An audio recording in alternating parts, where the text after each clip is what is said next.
ఇక మిథున రాశి వారి యొక్క ఫలితాలు. అయితే ఈ వారం మీకు కాస్త అనుకూలమైనటువంటి గ్రహగతులు ఉన్న కారణం చేత ఈ వారం అంతా కూడా శుభ పరిణామాలే గోచరిస్తూ కనపడుతూ ఉన్నాయి. ముఖ్యంగా నిరుద్యోగులకి చాలా అనుకూలమైనటువంటి వారంగా ఈ వారం కనపడుతుంది అని చెప్పొచ్చు. ఎందుకంటే ఎంత ఉద్యోగ ప్రయత్నాలు చేసినా కూడా మంచి అవకాశాలు రావడంతో పాటుగా మీరు ఏదైతే ఉద్యోగాలు ఆశిస్తున్నారో, ఎటువంటి కంపెనీలో ఉద్యోగాలు ఆశిస్తున్నారో అలాంటి కంపెనీలలో ఉద్యోగాలు వచ్చే అవకాశాలు, లేదా అలాంటి ఫీల్డ్లో మీకు ఉద్యోగాలు వచ్చే అవకాశాలు ఎక్కువగా కనపడుతున్నాయి. అలాగే సెల్ఫ్ కాన్ఫిడెన్స్ బాగా పెరుగుతుంది. అలాగే స్వయం ఉపాధి అంటే సెల్ఫ్ ఎంప్లాయ్మెంట్ కూడా క్రియేట్ చేసుకునేటటువంటి పరిస్థితి, అంటే మీ అంతటి మీరే 10 మందికి ఉద్యోగాలు ఇవ్వగలిగేటటువంటి పరిస్థితిని తీసుకొచ్చే పరిస్థితి కనపడుతోంది. కాబట్టి కాస్త దాని గురించి కూడా మీరు అనుకూలంగా ఉంది కాబట్టి ప్రయత్నాలు చేయొచ్చు.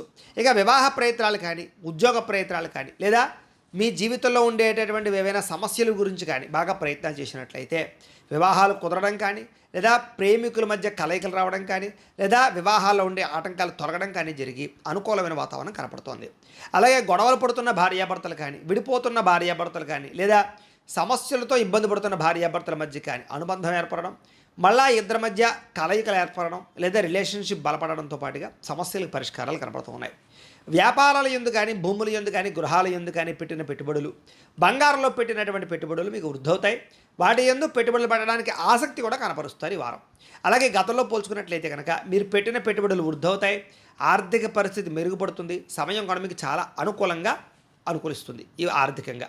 ఇక స్టాక్ మార్కెట్లో కానీ, రియల్ ఎస్టేట్లో కానీ, షేర్లో కానీ పెట్టినటువంటి డబ్బులు కూడా స్వల్పంగా వృద్ధవుతాయి. ఏదైనా తత్వ జాగ్రత్తలు తీసుకోవాలి అలాంటి విషయాల్లో.